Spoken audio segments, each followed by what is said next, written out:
Et bonjour à tous, c'est Germain de Webax. J'espère que vous avez la forme. En tout cas, on se retrouve comme d'habitude, comme la tradition, comme toujours, pour un tutoriel PrestaShop. Et cette année, c'est le dernier. Et oui, ça a passé vite, hein.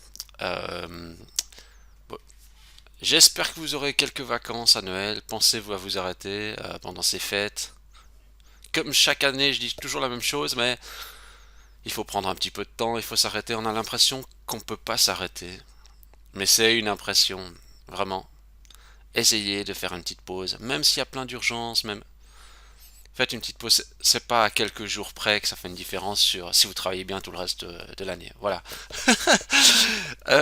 Et aujourd'hui, qu'est-ce qu'on va voir ensemble? On va voir comment éviter de foirer votre page d'accueil PrestaShop. Rien que ça. La page d'accueil PrestaShop. Alors, est-ce que c'est la page la plus importante? C'est la page d'accueil en même temps. Après, c'est vrai que les clients peuvent rentrer de manière très différente sur votre boutique, notamment par les catégories et par les fiches produits, sans passer par la page d'accueil, hein. Donc du fait qu'ils remontent dans Google, passent par une page produit, hop, ils arrivent sur la page produit sans passer par l'accueil. Mais quoi qu'il en soit, la page d'accueil, c'est comme la devanture d'une vitrine. Ça donne beaucoup d'indices sur vous. Et je me suis dit, ouais, il faudrait que je propose un dernier tutoriel vraiment révolutionnaire qui explose tout sur son passage. Et c'est pas nécessaire. En fait, euh, concentrons-nous sur l'essentiel et des choses qui fonctionnent et qui ne sont pas assez appliquées. D'ailleurs, on se fait toujours une première impression d'une boutique. Je pense que vous aussi, quand vous allez sur un shop, vous arrivez sur la page, vous dites une première après quelques secondes, vous êtes fait déjà une première impression. Et dites-vous bien ceci, c'est que votre page d'accueil est vue par des ordinateurs et des mobiles, principalement. Allez, 50% de mobile, 45% d'ordinateur et 5% de tablette. 3% à la tablette, 3-4%. Et on cherche souvent des solutions complexes, des nouvelles réponses, alors qu'il faut simplement revenir aux fondamentaux, simples et efficaces. Si vous regardez une vitrine physique, euh, quand vous regardez une vitrine, vous devez comprendre ce qui se passe, hein. En un coup d'œil, vous devez dire ah oui, voilà, voilà qu'est-ce qui se passe. Et je ne sais pas ce que vous pensez, mais dans une vitrine, on aime bien avoir un peu de sang neuf. On aime bien voir qu'il s'est passé quelque chose. Euh, Il n'y a rien de pire qu'une vitrine qui ne change pas. Bah, franchement, moi je vois, hein, je sais pas comment expliquer ça, mais même quand je vais dans des grands centres commerciaux, pour moi c'est frustrant quand je reviens et que tout est pareil que la dernière fois que je suis venu. Alors c'est horrible, c'est horrible d'être un consommateur comme ça, mais j'aime bien qu'il y a quelque chose de nouveau. J'aime bien quand j'arrive, d'un coup il y a, je sais pas, d'un coup un gros élément là au centre et je dis oh j'ai jamais vu ça, je vais pas dire je me précipite pour acheter, pas du tout, mais vous voyez ça attire mon regard, ça attire mon attention et j'aime bien. Par exemple j'aime bien quand je vais aller, je sais pas, je prenais MediaMarkt qui est high tech etc, les ordis, tous ces trucs. Ben, j'aime bien voir quelque chose de nouveau en avant, je dis ah je vais aller voir ça. Ben sur un shop online c'est exactement pareil. Et chez les grands comptes, eh ben, ça se fait assez bien. Donc ça veut dire qu'il y a quand même une actualisation, tout un roulement. Chez les petits et les PME, alors là c'est moins le cas parce que finalement souvent les éléments sont assez statiques et c'est vrai que pour l'utilisateur on voit ça une fois, deux fois, après on se dit ouais ils actualisent jamais quoi. Alors comme je dis souvent à des clients, vous n'avez peut-être pas besoin d'actualiser parce que vous vendez comme ça. Et dans ce cas-là, c'est très bien. Par contre, si vous cherchez à augmenter les ventes sur la boutique, à augmenter la confiance, à augmenter l'interaction, eh bien, il va falloir passer un petit peu le level supérieur. Bon, alors, on va voir ensemble ce que vous devez absolument faire pour ne pas rater votre page d'accueil. J'ai bien dit ne pas rater hein, votre page d'accueil. C'est parti, on y va, go. Alors, ce qu'on va faire, c'est qu'on va aller sur le shop. Voyons ce que les clients voient hein, en général sur le shop. Quand je vais sur la page d'accueil. Bon. Première subtilité à faire attention. Les gens voient ça, mais dites-vous bien, donc là j'appuie sur la touche F12 de mon clavier, j'appuie sur donc, dans Google Chrome et j'appuie après sur ce petit bouton. Et là je suis en mode voilà, en mode responsive. C'est incroyable, hein, tous les iPhones ont des résolutions différentes. Mais ce que voit justement quelqu'un sur ordinateur, c'est pas la même chose que quelqu'un voit sur mobile. Et attention, attention, attention. Notez déjà bien ça et contrôlez. Parce que quand vous faites des tests comme ça, ce n'est pas forcément toujours réel. Je m'explique. Si vous regardez dans le back-office, ici dans les modules, vous regardez les modules slider, notamment carousel, vous voyez en fait ici, il s'affiche très bien sur mobile. Mais en réalité, il ne s'affiche pas sur mobile. Vous voyez ici, quand je vais sur l'option, ici sur la flèche roulante, c'est écrit activer sur mobile. En fait, si vous testez cette page sur mobile, vous n'allez pas voir le slider. Donc vous allez vous faire duper, hein. En fait, vous n'avez pas le slide sur mobile. Bon, c'est ça que je veux vous dire, c'est qu'en fait, là je vous dis des choses comme ça, il faudrait tester en fait aussi avec le mobile. Avec le mobile réel, faites un check chaque fois quand même pour vérifier si ça concorde. Et, écoutez bien ça. Si vous avez les moyens et que vous pouvez, ça serait bien d'avoir un Android et un iOS, donc un iPhone. Si vous avez deux mobiles, vous pouvez vérifier sur deux mobiles. Pourquoi je vous dis ça? Parce que sur, sur les supports Apple, il y a toujours des variantes, quoi. Alors, j'ai l'impression qu'Apple ne plie pas tout à fait au même code. J'ai l'impression que des fois Apple c'est un peu l'Internet Explorer, quoi. Il y a toujours des petites subtilités dans l'affichage des supports Apple, quoi. Même avec le Chrome mis dans un iPhone, eh ben, j'ai des résultats vraiment différents que dans un Android. Enfin voilà, c'est juste ça que je voulais vous dire. Bon, maintenant, qu'est-ce qu'on va dire avec le slider? Le slider, franchement, comme je l'ai déjà dit, le slider, les gens ne cliquent pas dessus. Enfin, il y a trop en fait. Les gens ils regardent la première image, c'est tout. Donc le slider en soi est inutile. Donc partant de ce concept, on le désactive. Le slider, on le désactive. Par contre, c'est vrai que arriver sur un site et voir directement les produits comme ça, c'est pas non plus oufissime. En revanche, on a quand même cette bannière qui est ici, qui est complètement sous-exploitée par son emplacement. Ce qu'on va faire, c'est qu'on va la prendre. En fait, on va aller dans les positions et on va remuer la bannière. On va la prendre. Donc là, j'ai recherché la position. J'ai recherché bannière, c'est dans la position display home. Et je vais le remonter avant produit phare.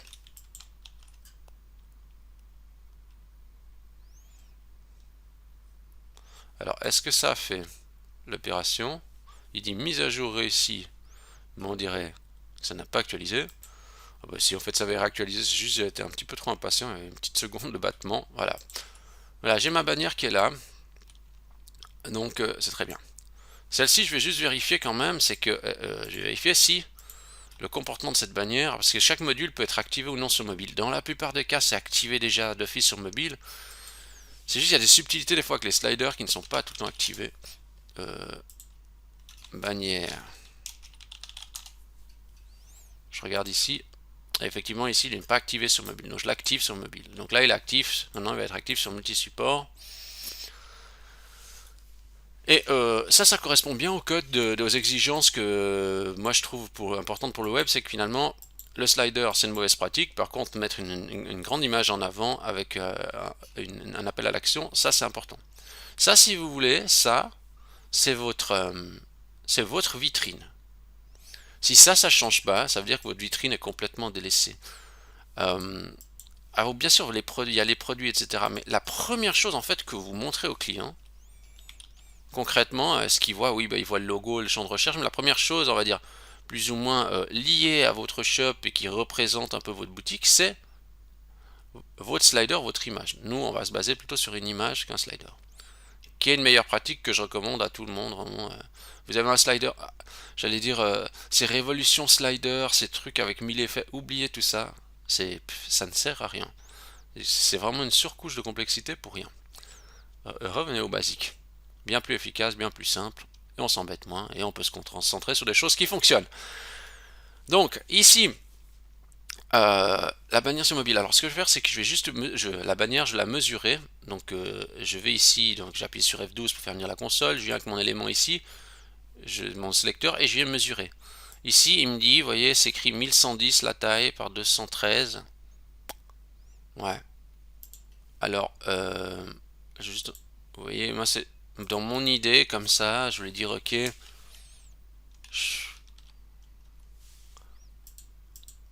faut réfléchir à une taille qui peut correspondre, hein. Mais se dire voilà. Mais je pense que peut-être 600, vous voyez, ça pourrait correspondre. Moi, je vais partir sur une base comme ça. Il me faut une image de, voilà, 1110 par 600 pour représenter la devanture de mon magasin, de mon shop online. C'est vraiment important ça. Pensez quand vous allez dans des rues, etc., de votre ville, de votre village, combien de fois la devanture ne change pas, passez énormément d'efforts. C'est ça, c'est ça que ça aussi les magasins physiques devraient réfléchir, voyez, parce que quand ils doivent faire une nouvelle vitrine, c'est la galère. Des fois, ils n'ont pas envie de rechanger parce que c'est tellement de boulot. Il faut déjà trouver quelqu'un qui ait l'inspiration, qui fasse quelque chose de joli. Il faut des ressources, il faut du matériel. Encore sur le web, finalement, c'est assez simple parce que vous pouvez permettre de faire n'importe quelle devanture. Vous n'avez pas besoin d'acheter, vous voyez, une boutique physique, ils doivent acheter vraiment des éléments physiques pour mettre dans la boutique. Vous pouvez virtualiser le tout. Beaucoup plus simple. Mais encore faut-il que ça soit accessible parce que si vous avez 10 sliders à changer, vous n'allez pas le faire. En revanche, si vous avez une image à changer, là, il y a plus de chances que vous le fassiez. Donc, ce qu'on va faire maintenant, c'est comment on crée cette image. Alors, je ne vais pas vous dire prendre Photoshop parce que voilà, moi j'utilise Photoshop, mais là, non, on va se baser directement avec Canva qui est très bien, qui va faire vraiment le travail, et puis en plus, vraiment simplement. Donc, euh, on va aller dans Canva, mais peut-être juste avant, j'ai pas précisé une chose importante, c'est que quand vous faites une bannière, ne faites pas une bannière pour faire une bannière. Il faut juste réfléchir à un objectif. Nous, on va dire, ok, qu'est-ce qu'on va dire sur l'objectif? Est-ce que il y a des soldes? Est-ce que je vais mettre est-ce que je veux pousser plutôt un produit en avant? Est-ce que vous voyez, la bannière ne doit pas être juste là pour dire bienvenue. Non, ça doit être, en gros, si je résume, ça doit soit pointer vers une catégorie, soit pointer vers un produit, soit offrir, je sais pas, un coupon de réduction, soit inciter l'utilisateur à faire quelque chose. Vous voyez, il faut qu'il y ait une incitation à faire quelque chose. Donc, je vais dans mon Canva et je vais créer un design. Alors, je ne suis pas un expert de Canva, hein, vraiment, c'est pas un outil que j'utilise régulièrement. Là, je l'utilise juste pour le tutoriel. Alors, ici, on peut créer une dimension personnalisée. Donc, je vais mettre. Donc, s'il y a des experts de Canva, voilà. Si je fais pas les manipulations les plus optimales, c'est normal. Je n'utilise pas Canva habituellement. Voilà. Bon, ben j'ai fait mon. Là j'ai ma structure d'image pour ma page d'accueil. Alors, alors c'est intéressant parce que ils ont vraiment plein, ils ont déjà plein de modèles. J'essaie d'aborder vraiment dans une logique que je me dis ok, vous devez faire ça rapidement, etc. Regardez, même sur Deal, il y a déjà des trucs qui sont faits et tout. Là c'est quoi? C'est Black Friday. Ah, non, mais c'est quand même excellent tous les modèles qu'il y a. Je regarde un qui peut être intéressant.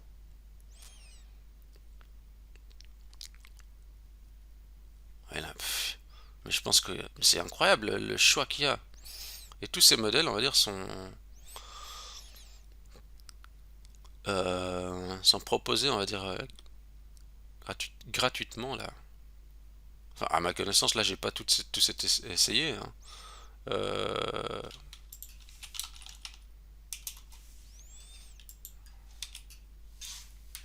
je regarde un petit peu ce qu'il y a, hein. Regardez, il y a quand même des trucs vraiment intéressants. Je prends ça, je vais juste prendre ça pour voir. Ouais, regardez, il y a déjà tous les éléments qui sont en place. Entre guillemets, vous n'avez plus qu'à remplacer vos images par les vôtres. Mais ici encore, hein, c'est. Là, je vais faire CTRL Z. Est-ce qu'on peut revenir en arrière en faisant ça? Hop. Ah oui, bah oui, ça marche vraiment l'application très bien.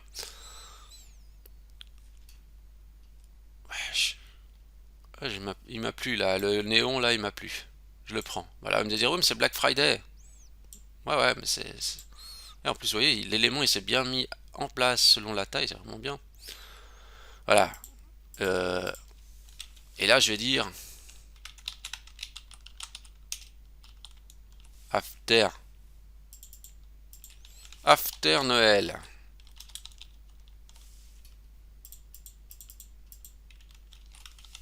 Deal. After Noël deal. En fait, on devrait dire after.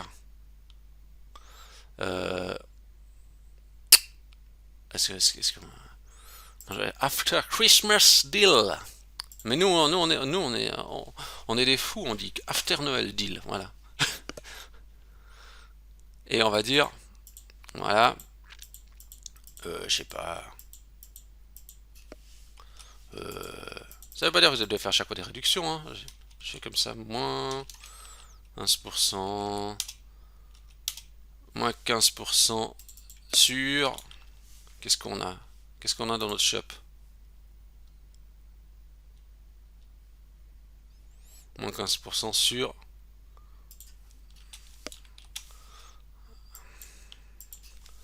la papeterie. C'est bien comme ça, il s'écrit papeterie. À force de plus vraiment écrire à la main et de faire confiance à des assistances, pour finir, j'ai l'impression qu'on n'arrive plus bien à écrire. Là, c'est quoi? Jusqu'à. Ouais.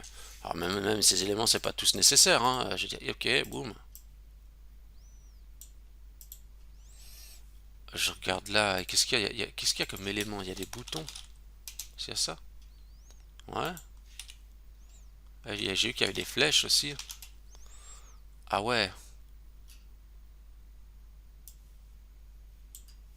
Ouh. Ah, ça c'est quoi? C'est pour les pros. Ah, mais ça. Ouais.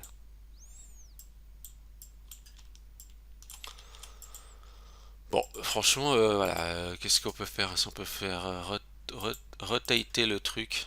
On va peut-être pas surcharger le truc.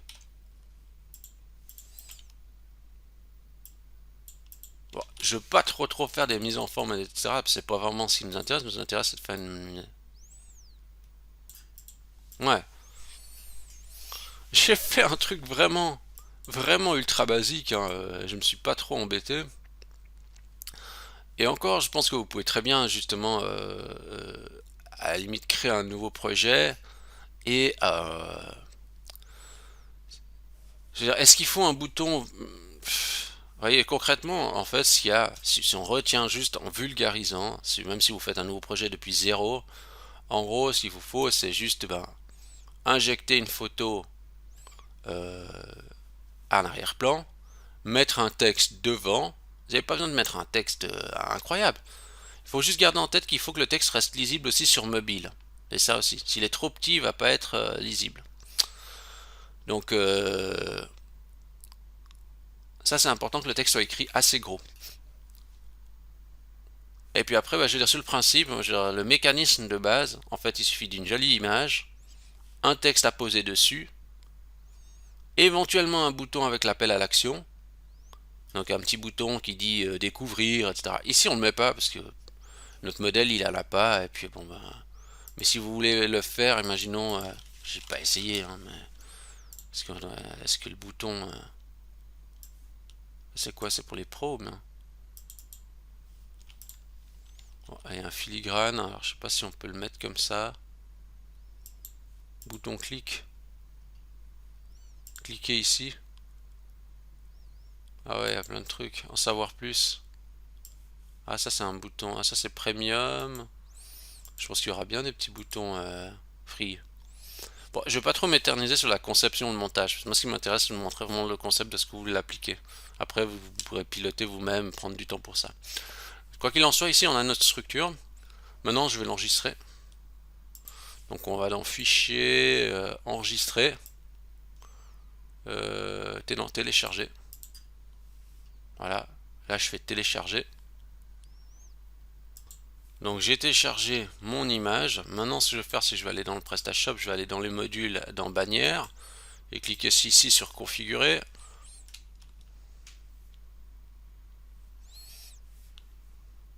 Je vais aller chercher mon image que j'ai mis là, le after là. Je sais pas pourquoi il s'appelle after, mais voilà. Et puis bah, je vais faire pointer vers la catégorie en question. Donc j'avais dit je vais faire quelque chose sur la papeterie. Bon, voilà, je prends mon lien papeterie. Je mets le lien sur la bannière. Description pour la bannière, j'ai rien besoin de mettre. Donc je mets vraiment sur.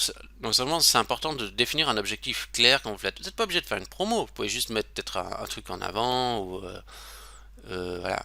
Ah oui, j'ai pas précisé, mais peut-être aussi d'éviter de toujours mettre des photos de produits partout. Voyez. Des fois, on aime mieux avoir la tête de quelqu'un, une photo de contexte, etc., mais pas encore une photo de produit dans le slide. Moi, je trouve que ça change un peu. D'ailleurs, vous voyez, je vais juste ici enregistrer. Hop. Vous voyez, là, on n'a pas de nouveau une photo de produit. On a un truc un peu avec contexte différent. Hop, je vais aller recharger ma page. Boum. Voilà. After Noël, moins 15% sur la papeterie. Voilà. Ça m'en dirige là-dedans. Après, il faut faire le pourcentage, hein, la règle de prix catalogue dans l'article. Vous avez vu, en plus, j'ai même pas touché à des règles CSS et tout ça. Le fait d'avoir désactivé le slide, remonter le truc, en plus, ça fait bien. Je vais regarder après sur mobile. Vous voyez, ça reste tout à fait lisible. Hein. Et le bloc, il est correctement proportionné. Vous voyez, ça c'est très bien. Et quand on arrive sur le shop, la première chose qu'on va voir, c'est ça. Et ça donne une première idée de, voilà, si moi j'arrive sur un shop, puis c'est écrit After Noël Deal, je me dis, ok, ça c'est un shop qui marche, parce que Noël est terminé, ils ont déjà fait quelque chose, ils sont déjà dans le move. Si j'arrive le 15 janvier, puis encore les trucs de Noël, je me dis, bon, ils sont pas trop pressés, c'est un peu un shop secondaire, vous voyez. C'est ce genre de choses. Euh, voilà. Alors, vous voyez, vous allez me dire, oui, mais en faisant ça, juste en faisant ça, j'évite de foirer ma page d'accueil. Bah, clairement, je ne vais pas chercher des solutions trop compliquées parce que concrètement, sur plein de sites que je vais voir, euh, eh bien, l'accueil n'arrive pas à suivre en fait. J'ai pris juste un des exemples que PrestaShop met en avant dans leurs clients. Pylone là par exemple. Sur PrestaShop, etc. Vous voyez, eux ils ont fait le slide. Bon, regardez déjà juste le fait que ils ont un slide. Hop. Et il veut pas changer. Pourquoi il veut pas changer? Ils ont deuxième slide. Donc ils ont deux slides de Noël déjà. Ah ouais, c'est le bouton, il est ici. Ah ouais. Donc vous voyez, en fait, ça veut dire qu'ils doivent faire trois idées, trois slides de contenu. Bon, eux, ils ont les moyens, ils ont les ressources, etc. Mais quand vous êtes petit, vous commencez à faire trois slides de Noël, bah, ça vous prend du temps. Alors, une photo, trouver une idée, etc., de faire le montage, de mettre dedans. Puis après, c'est terminé, allez, une bonne semaine, il va falloir faire des nouvelles slides. C'est pour ça que cette stratégie est meilleure. Quand vous êtes petite structure, vous en faites une, vous actualisez, vous faites une par mois par exemple, et puis voilà, vous avez toujours quelque chose dans le move, parce que souvent ça, ici Pylone le fait très bien, mais il y a plein de sites qui ne font pas tout ça, quoi. Vous arrivez à Noël et il n'y a rien de spécial, il n'y a pas forcément un Père Noël avec un slide, un montage, avec quelque chose comme ça. Non, non, il n'y a rien de tout ça. En ayant un seul élément, vous pouvez arriver à suivre le move et justement inspirer confiance sur tous les supports et en montrant que vous êtes vraiment dans l'actualité et de donner un sentiment de renouveau sur votre page d'accueil. Voilà, c'était le dernier tutoriel de l'année. On a fini avec du basique mais du efficace. Si vous avez aimé cette vidéo, vous pouvez liker la vidéo, vous pouvez vous abonner à la chaîne YouTube, vous pouvez donner 5 étoiles à Webax dans Google, ça me fait toujours plaisir. Vous recherchez Webax, je suis ici, je suis content, j'attends vos 5 étoiles. Et sur ce, je vous souhaite déjà de belles fêtes, pensez à prendre un peu de repos et revenez en pleine forme au mois de janvier. En tout cas, on se retrouvera dans 2 semaines. Moi, je fais une petite pause de 2 semaines, histoire de faire une petite coupure. Je vous dis bonne optimisation à tous et à bientôt.